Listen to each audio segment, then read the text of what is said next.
Assalamualaikum guys, it's your boy Syarul. Welcome back to my channel. Back.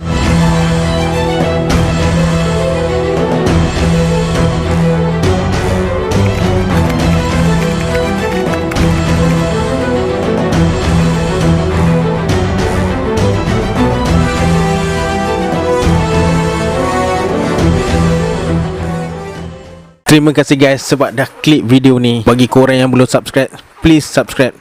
Tombol merah tu. Tekan yang merah tu. Tekan loceng dia sekali. Okey. Cantik.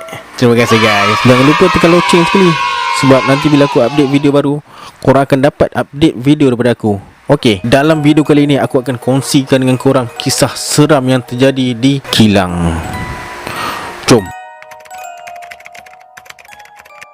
Kisah seram yang pertama ni berlaku di kilang Dell. Tak tahu Dell kat mana, tapi dengar-dengar belah Penang sana. Kilang tu katanya buat pemasangan untuk notebook. Dan kisah ni terjadi kepada Lan. Dia bagi nama samaran dia Lan je. Lan ni lepas SPM, sementara nak tunggu result SPM dia keluar, dia apply kerja dekat kilang Dell ni untuk cari duit poket katanya. Dia kerja normal shift dari pukul 6 pagi hingga 7 malam. Nak dijadikan cerita, pada satu hari Lan ni sampai awal dalam pukul 5.30 macam tu. Sementara tunggu nak masuk kerja tu, dia lepak-lepak lah dekat situ. Sambil dia lepak-lepak tu, datang makcik cleaner tegur dia. Kebetulan makcik cleaner tu sedang menjalankan tugas dekat tempat lain dia kerja tu. Makcik cleaner tu buka cerita dengan satu soalan. Makcik tu tanya, memang malam lain dekat tempat kerja dia tak jalan ke? So si Lan ni explain kat makcik tu, yang lain dia kerja tu memang beroperasi siang je. Makcik ni mula buka cerita. Katanya semalam dalam pukul 3 pagi, dia nampak ada seorang perempuan rambut panjang duduk buat kerja pasang notebook kat situ. Makcik tu tak syak apa-apa pun. So dia tegur lah budak perempuan tu. Makcik tu tanya, kenapa buat kerja sorang-sorang time macam ni? Perempuan rambut panjang tu boleh pula menjawab.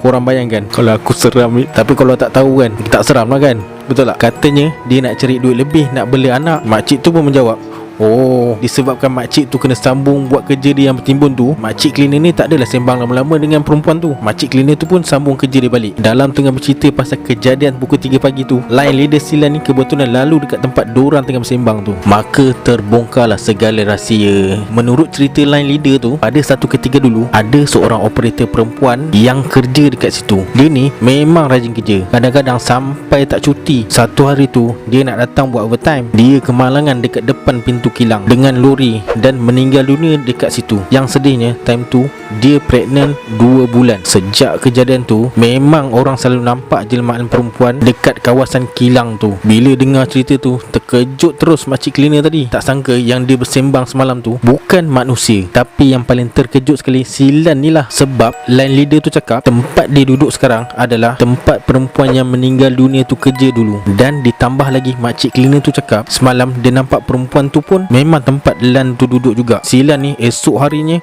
dia terus resign sebab terlampau takut. Memang betul-betul penakut Silan ni. Itulah kisah yang dikongsikan. Okay, next. Kisah ni terjadi kepada Din lebih kurang 23 tahun lalu. Walaupun kisah ni telah lama berlalu, tetapi tetap segar dalam ingatan si Din ni. Semasa kejadian itu berlaku, Din masih bekerja di salah sebuah kilang dekat kampung dia. Kilang ni didirikan di kawasan kebun, tetapi kawasan ni telah dimajukan untuk dijadikan kawasan perkilangan. Dulu tanah ni milik persendirian. Pada satu petang, lebih kurang pukul 5 petang macam tu, seperti biasa pekerja-pekerja akan bergegas nak pulang. Tapi pada hari tu agak kelang kabut sikit, sebab mengejarkan rancangan kegemaran yang ditayangkan di televisyen masa tu, iaitu cerita Jepun. Tajuknya si Din ni dah lupa. Memang cerita ni famous lah masa tu. Dalam keadaan yang agak tergesa-gesa masa tu, ada seorang perempuan ni jatuh terlanggar batu. Kepala perempuan tu terkena pagar dan berdarah. Darahnya memang banyak. Mungkin terkena urat penting dekat kepala dia. Habis merah lantai dekat kawasan tu. Pada keesokan harinya, perempuan tu datang kerja seperti biasa. Hairan juga si Din ni, mana mungkin dia tak ambil cuti, betul tak? Walaupun keadaan luka dia semalam dah kelihatan agak baik, lebih menghairankan macam mana luka seteruk itu boleh pulih dalam semalaman saja. Kalau tak silap, waktu kejadian itu pada tengah hari, perempuan tu secara tiba-tiba menjerit-jerit macam orang kena histeria, sehingga menarik-narik rambutnya sendiri. Lama juga dia dalam keadaan begitu, sehingga menimbulkan suasana yang kelang kabut. Pengurus kilang terpaksa menghantarnya pulang. Pada keesokan harinya pula, kejadian histeria ni jadi lagi, tapi kena dekat orang lain pula, dan berlarutan kepada seorang demi seorang. Ada yang mengilai, ada yang menjerit, ada yang ketawa, seram pula dibuatnya. Kejadian ni berterusan hingga setengah bulan dan ramai yang berhenti kerja sebab takut, sehingga kan kalau mahu ke tandas sekalipun mesti mahu berteman. Pernah terjadi kepada Din sebelum ni. Tandas terkunci dengan sendirinya, tetapi nasib baik sebab ada yang mendengar jeritan dia masa tu. Setelah diselidik, rupanya ada sebab kejadian ini berlaku. Cerita ni diceritakan oleh pengawal keselamatan yang kerja dekat kilang tu. Dia melihat satu lembaga putih terbang dari pokok saga di depan kilang dan terus menjilat pada kesan darah perempuan yang terlanggar pagar tu. Menurutnya lagi, dahulu tempat ini adalah tanah kebun milik seorang yang kaya di kampung ini,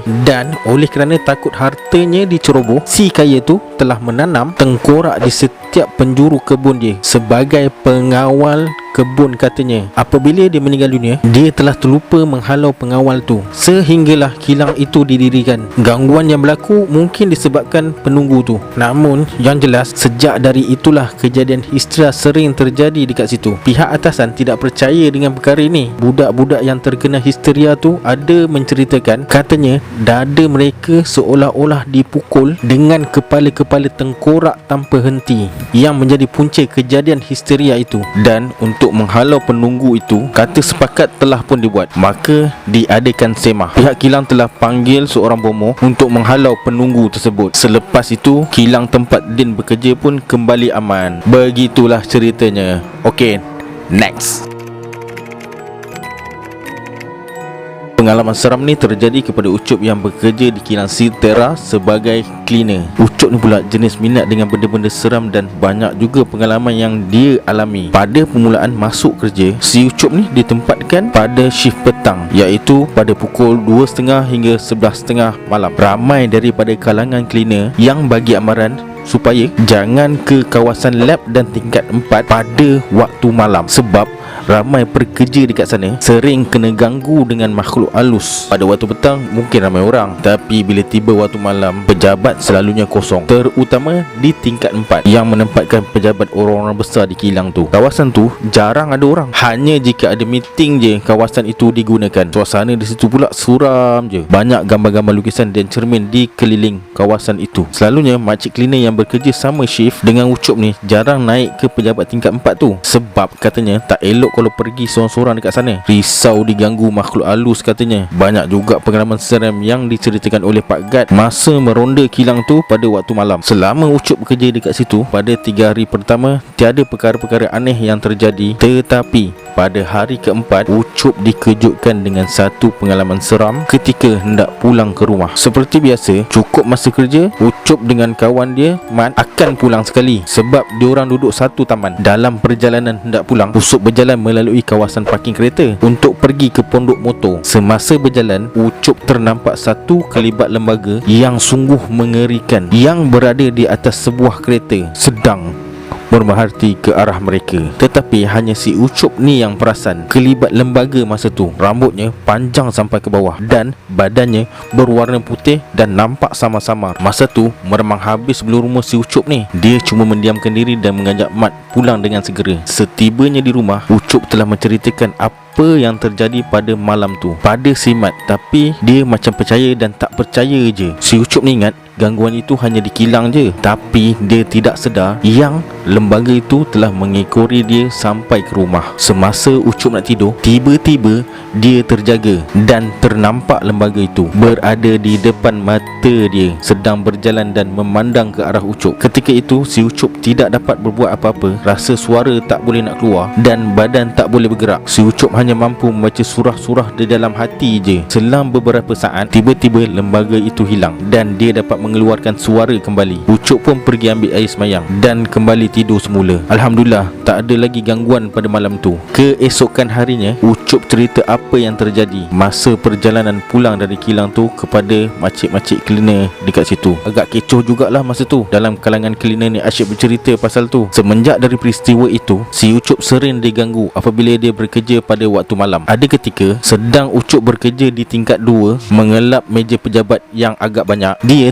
terperasan satu kelibat lembaga sedang berada di atas meja, selang 2 meja daripada tempat dia bekerja. Rupanya tak dapat kelihatan, tetapi hanya badan dan rambut dia je yang nampak. Kelihatan lembaga itu sangat lusuh keadaannya. Akibat sering diganggu, si Ucup jadi kurang takut bila terserempak dengan lembaga tu. Setelah 2 bulan bekerja dekat situ, si Ucup berhenti kerja dan menyambung pelajarannya di Jitra. Dan itulah kisah si Ucup yang bekerja di kilang Siltera. Okey guys, itulah dia 3 pengalaman seram yang terjadi di kilang. Terima kasih kerana telah menonton video ini. Jangan lupa like, share dan subscribe, dan tunggu video aku selanjutnya.